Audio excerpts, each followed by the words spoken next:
Welcome to Analyst Talk with Jason Elder. It's like coffee with an analyst, or it could be whiskey with an analyst reading a spreadsheet, linking crime events, identifying a series, and getting the latest scoop on association news and training. So please don't beat that analyst and join us as we define the law enforcement analysis profession one episode at a time.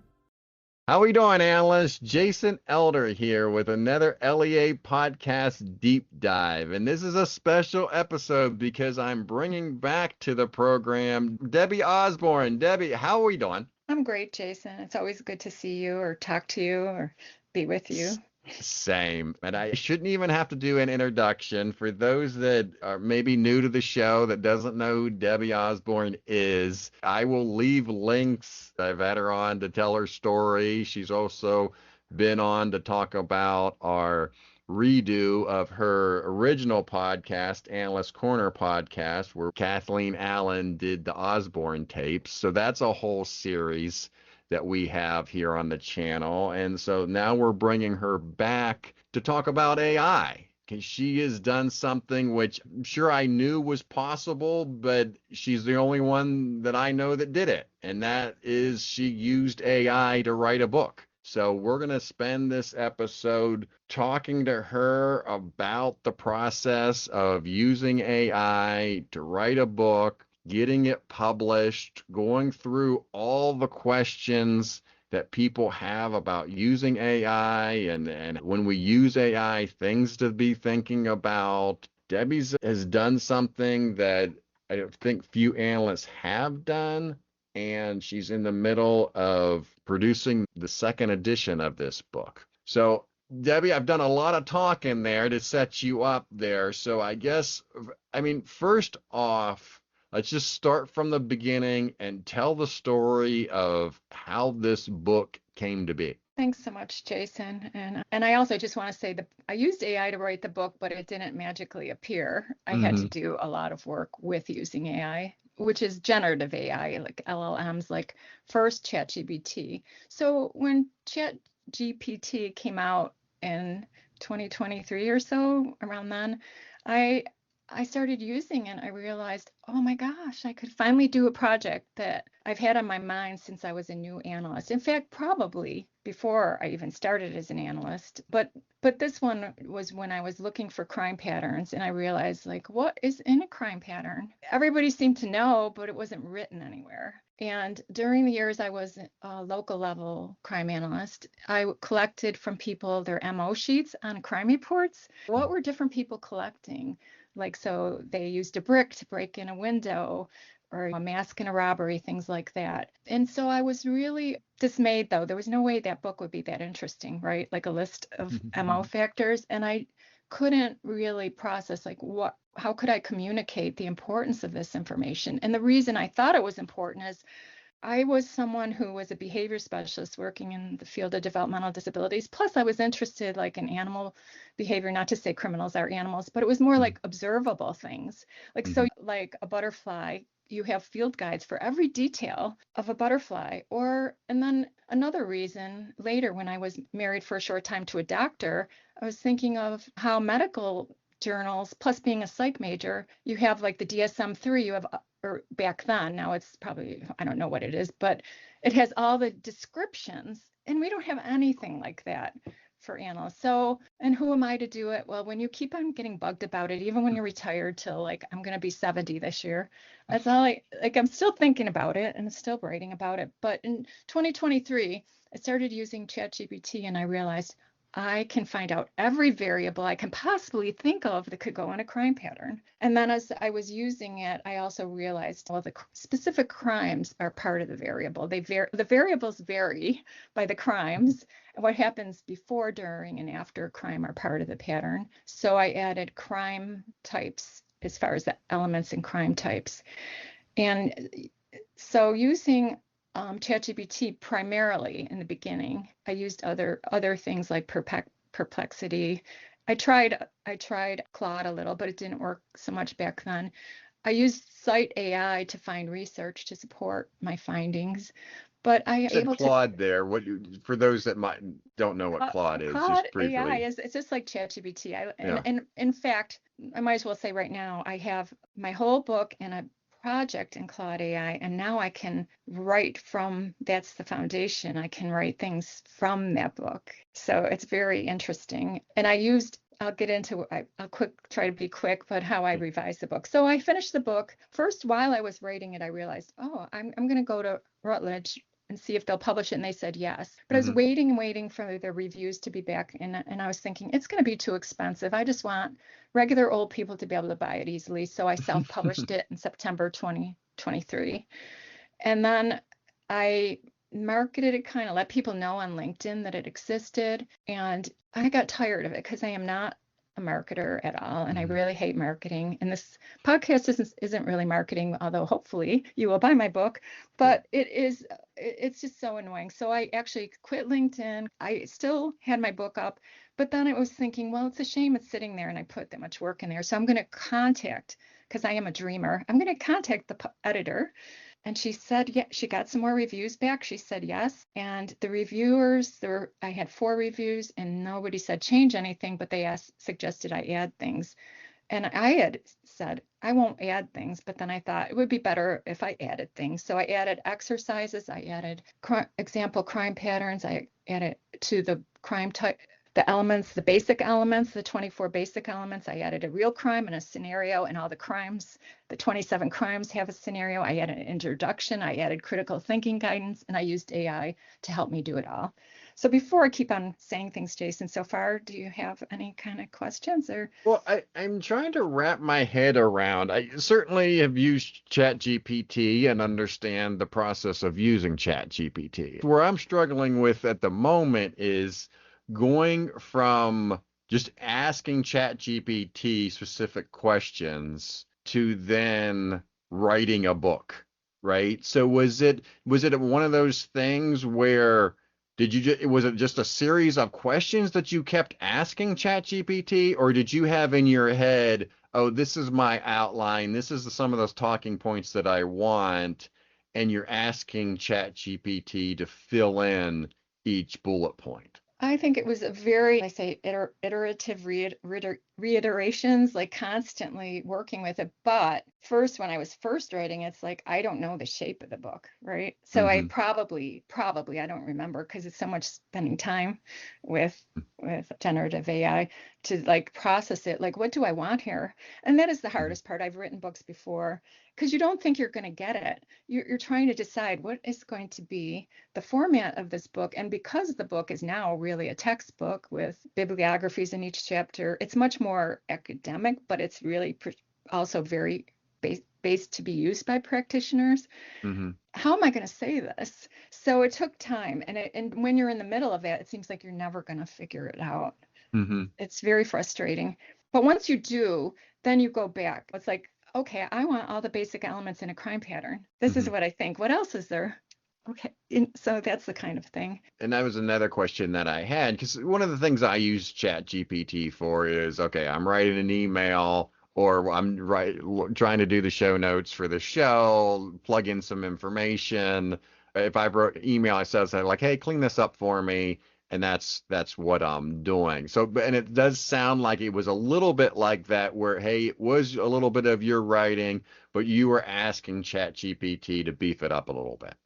Well, I had a lot of my writing, especially like because of the book being like at first a bunch of lists, you know, like what are the variables, what kinds of locations, and but ChatGPT could give me like recreational locations and give me a huge list, right? Like I knew these things, but it could fill out so many things. So the beginning, like the preface, the introduction, a number of chapters had a lot more of me in it. And then the rest still had me deciding. So I used AI to help me prepare for this meeting, because what am I doing? Like I am like the architect of something. A book is like being an architect. So I decided what I want in there and I looked for the materials.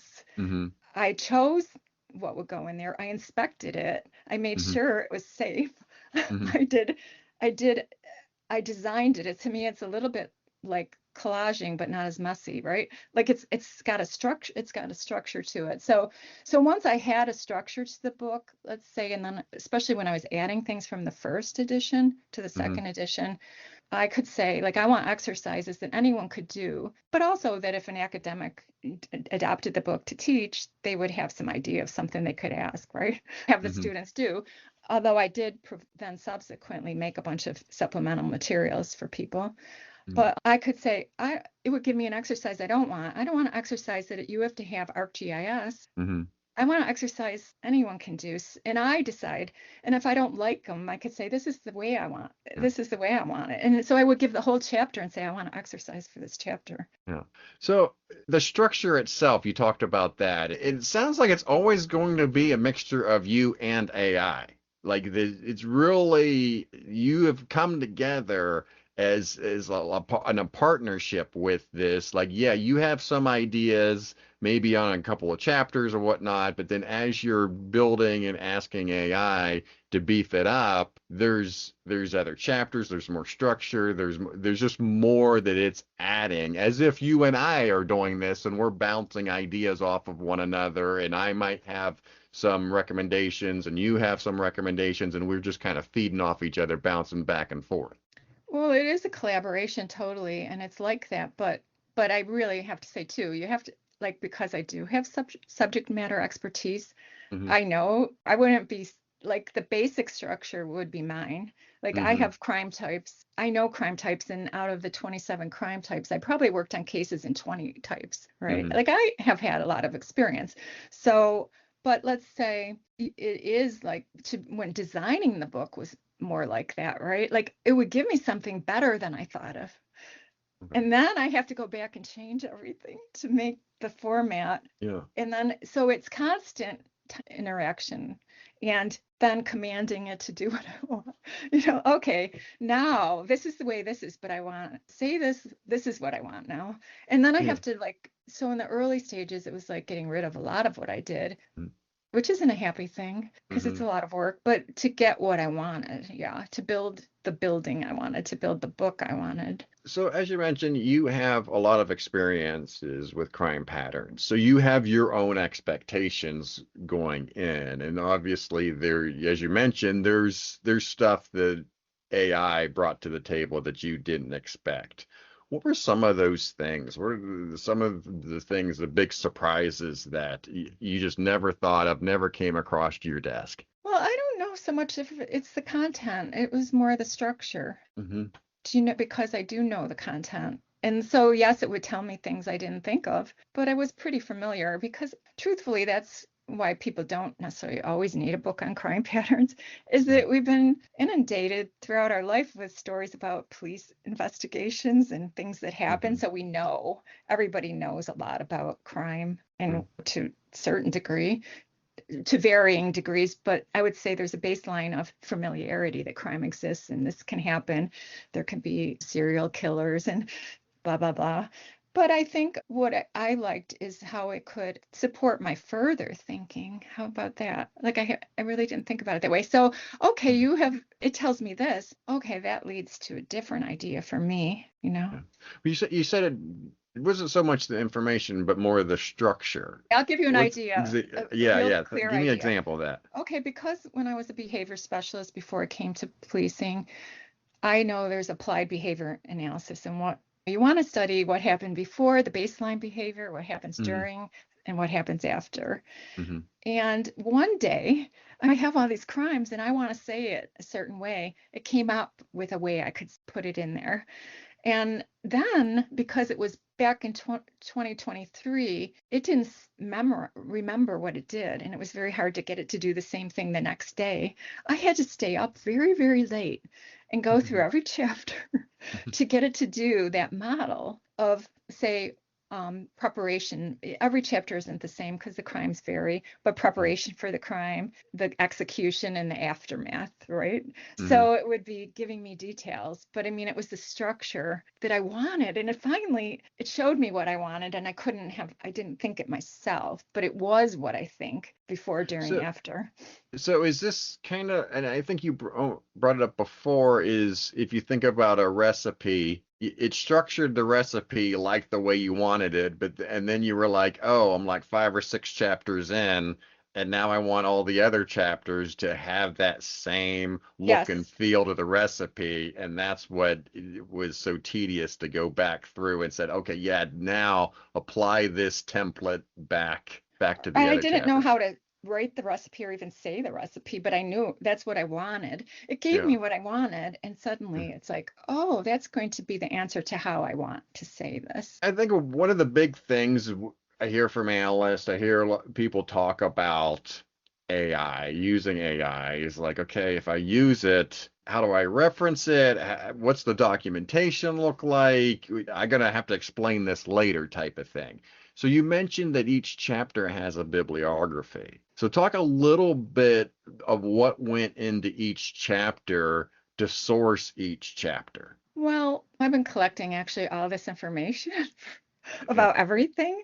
And I also had a blog for crime analysts. Like I am just like that person and like a hoarding of Hmm. information. So in that way, I already had a lot of it. But sometimes, especially a crime I didn't know, if I could find something that would support it, say, I don't know if this was the case, but this would be an example. It could have been a case. So I have wildlife, fisheries, and forest crime as a chapter. And Hmm. I don't know much about that, but I also did have like, say we had exotic pets stolen in Buffalo, so there wasn't like Hmm. there's wildlife trafficking. I wanted something that would show more the steps of what happens. Hmm. So I went on Site AI. It was one of my resources to look, query what could I find of Hmm. wildlife. Like I'm looking for modus operandi in different things. And so Site AI would give me research to support what it, for me, it wasn't just, I don't, because I'm not working, because I Hmm. don't need a job, because I'm not an academic, I am not so worried about everyone thinking that I need to prove everything. Hmm. I'm going to stand by it, but I don't need, I'm not going to have professional, there's nothing going to happen to me, Hmm. like I don't need to prove myself so much. And plus, a lot of it is common sense. A lot of it is tacit knowledge what people have in their heads and haven't written down. It's so obvious, but it's not written down. So how can you share it in a place? But the research, sometimes the research led me to ask AI more questions, right? Hmm. It was just all of it is just a total interaction. It's like speaking. And then, so the other thing is Rutledge, I told her, I told the editor when I approached her and then I wrote the formal proposal that I used AI and why. And they have a policy that you cannot have AI as the author. Hmm. And the reason I could use AI is you can't humanly write this book without AI, one person. And if you had, in my interactions with AI, it's told me this is a good and I think a very true thing. You're never going to get a team of people to agree and work on and develop this book because it would take years. Because people, when you get a collective amount of people, it's very hard to agree on things and to develop something like this. It was just like sort of like Webster's dictionary. He made the dictionary, then people. I wanted to show people. And actually, in the last chapter, I'm saying, please do more. I'm just Hmm. me. But I couldn't humanly do it without AI. The capacity didn't exist for one person to do it. And then it did.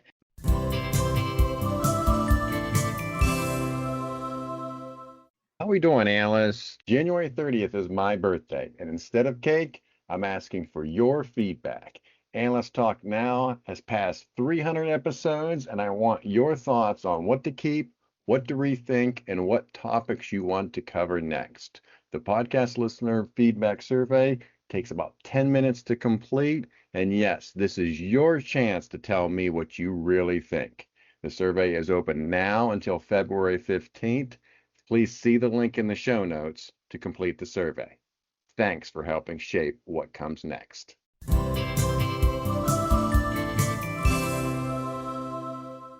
So then, with the editor and with them coming back, because you wrote this the first time, and as you said, that you self-published, but then you thought, hey, this could reach more eyes. Let's actually go through the process of publishing it. What are some of the things that the editor has asked you to add? I mean, obviously we talked just about the bibliography and that sourcing, but what else, I guess more AI specific, has the editor come back with as things to do, given that it's an AI collaboration? Well, nothing really. What happened was it was the reviewers just wanted some practical things for teaching added, right? So more case examples, maybe things that were more like emerging crime trends.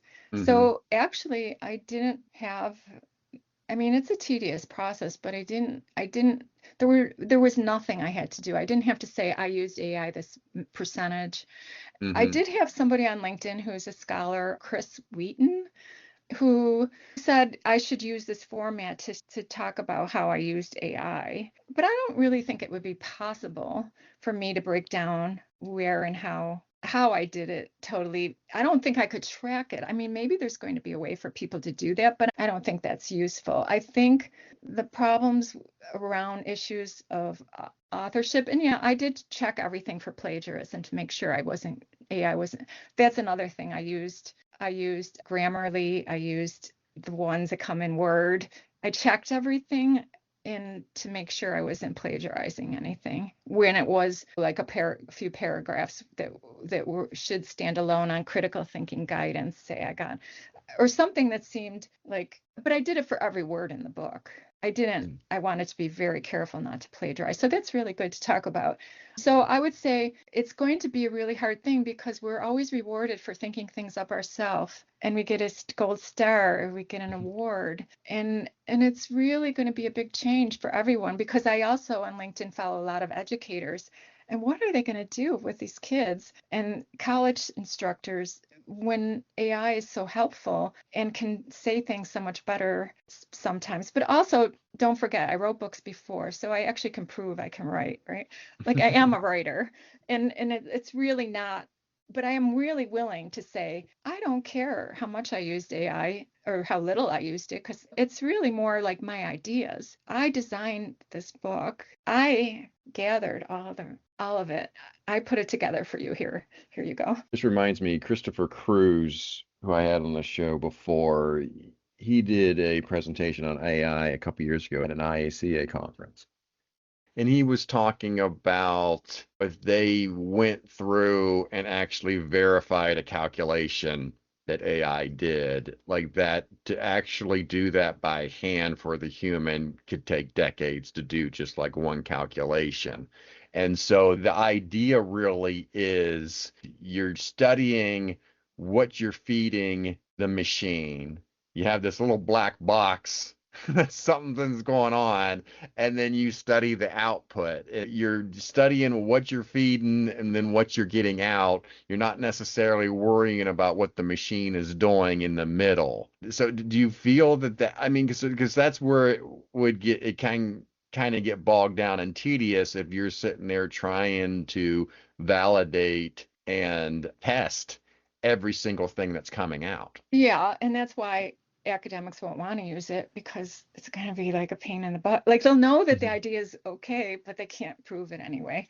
So it's just like us, though. We got all our conditioning, all our education, and our brain is a black box, and what comes out, where did it come from? Yeah. It's the same thing in a way, but so what you're saying is it's the basic ideas. You can't write a book, you can't write a guide effectively if you don't know a lot about the subject already. Mm-hmm. You could do it, but then you're going to have to do that research.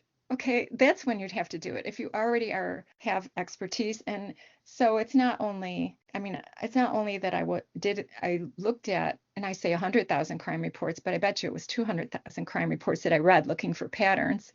Like I actually did the work. So I actually have like a very big intimacy with this information. So I can recognize it's not verbalized. Maybe it's verbalized nowhere, but I Yeah. know it, right? Yeah. Now, was there ever a time when AI suggested maybe a pattern, maybe a technique for a pattern, and you were like, well, that's not right. It's That's bullshit a lot of that make times. that made yeah. Or So so then let me just tell you, for example, it would give me like, I want an example scenario. It would give me some ridiculous thing or things that just didn't fit, or way more than I would want. That's ridiculous. Oh yes, it did it a lot, and it still does it to this day. Like I might want to do a LinkedIn post, and then I'm trying to do a subject, and all of a sudden it's like, this is just like a mess. I just like don't want it. And I can spend a lot of time on something and it won't go anywhere. Like it won't be worth it. But the book was an idea that, yes, it definitely did that. Plus it would write sentences that were meant the same thing. Like they're the same. They sound like they don't mean the same thing. There was a lot of fluff. There was lots of fluff. So just like a data cleaning for Excel files, you have to say, wait a minute, this is a lot of fluff. And then sometimes though, when working on it again, the second edition, I could take things in a different, like Gemini. I didn't use Gemini a lot, but say ChatGPT, Cloud AI, Perplexity. I would take things to get it the way I want, or I would say, make it so an officer can understand. But I didn't do that a lot. A lot of people suggest that, like define your audience. I didn't have to. And then because I was working a lot in one place, it knows what I want. I don't know how. It's that mysterious black box. It knows what I want. And then there was the issue of sounding like me.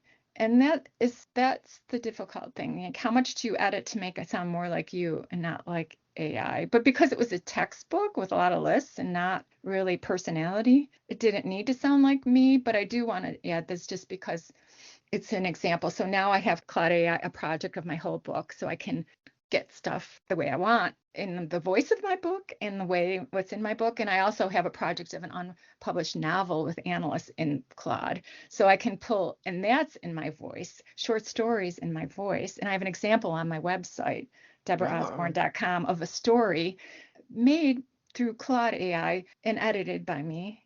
Now I have a whole bunch of stories I'm editing. I have to edit them a lot. They always give the criminal the same name. It's so stupid.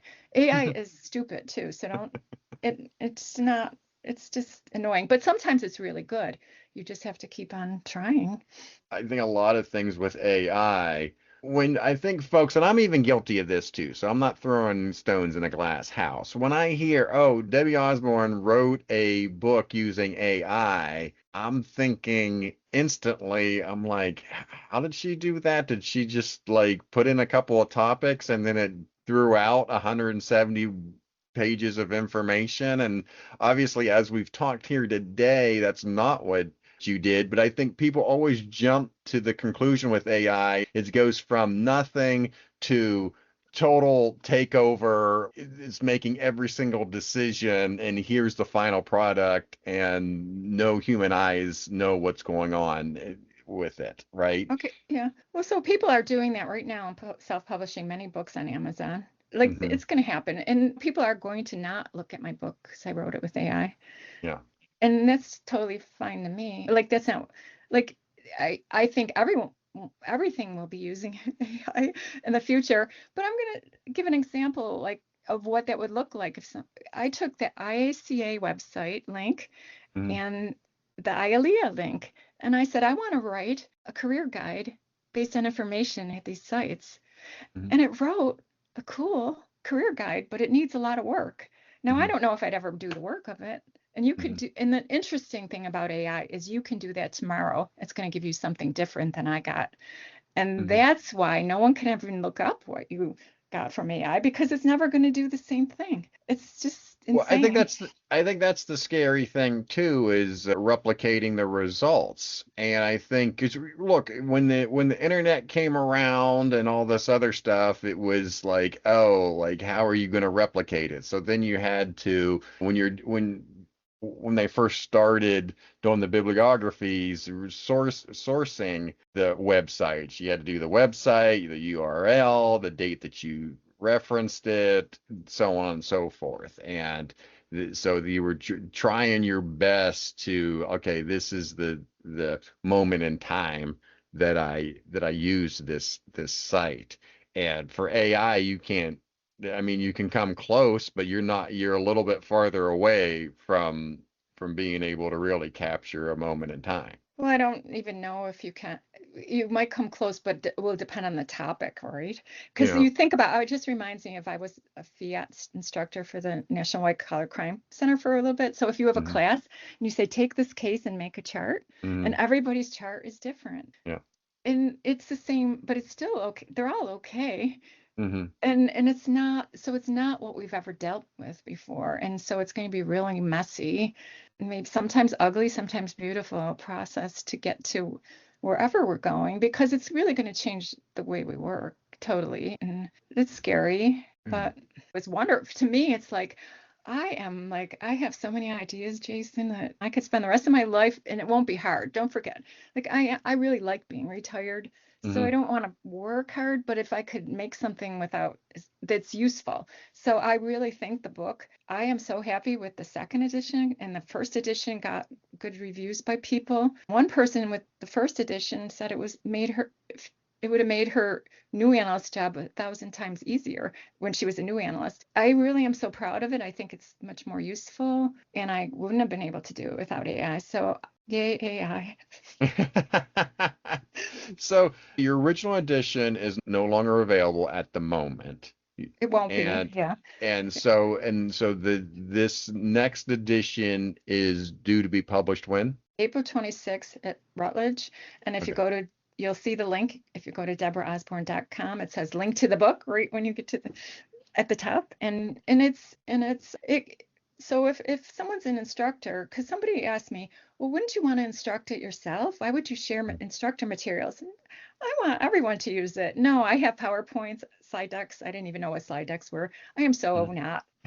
But like I have a syllabus, I have an example syllabus on my website, but I also have a different one for instructors. I have example cases to use with your class. I have an example way to make data to analyze for crime patterns. And AI helped me do so much. So I'm really excited about it. But basically, it's so detached from my daily life that it's not going to affect me. But I'm hoping, like AI told me, oh, it's like having a legacy. I don't care about a legacy. I just want people to get criminals off the street, prevent crimes. That's all I want. I do not. Yeah. I don't want anything. And if I make a few dollars from a book, that's just might help pay if I ever end up in a nursing home. It probably would only pay for my TV fees. Oh man, you are amazing though, because I remember thinking back. I was just had David Jimenez on. He retired, so I caught up with him as he's just recently retired, and we were talking about when we first met and how we met at Mercyhurst for the AFI Association creation, and you were there, and I can't remember. I can't remember if that's where we met first off, but if not, it was only our second meeting. And for those that are listening to this, I mean, you meet Debbie, and she is down to earth as you'll possibly get. And then you start talking to her, some of the stuff she's done, and I wouldn't put anything past you. Like if you decided that you wanted to build a rocket to go to space, I would believe that you would be able to do it. You're telling me you're not a techie, but somehow you get this stuff done, and which I find totally amazing. And you make it seem so like, oh yeah, that's what I did. Yeah, I just did this, this, and this, and here we go. Like that's what we're doing. And it is just remarkable. This is just another example of that, of what you've been able to accomplish in your career. Well, you're encouraging me, and just like you called me, what is it, the original gang OG? I don't even know what that was. That because just like I was sort of like a voice in the wilderness when I made my podcast, like I didn't know what I was doing. I had to pay the site. I don't have technical skills, but I made podcasts because I thought it was a good idea. And then so people are going to be writing books just like and this is just, I have no idea. This is my karmic fate to just think up ideas and do them. And I see like I have an example of a short story on my website for my analysts, because I wrote that book. I quit my crime analyst job to write this novel about analysts because I think the public because I have a mission. The public should know about the value of analysts. So this is like, I could keep on continuing, but I'm not going to space. But thank you, Jason. It's such a joy to be here with you. And I so appreciate your podcasts, and because I think you contribute in an amazing way to the knowledge base. Like all the analysts, all the researchers, everybody you interview just expands the worldview of all of us, and that's what we need. And AI does that too, right? AI and Jason.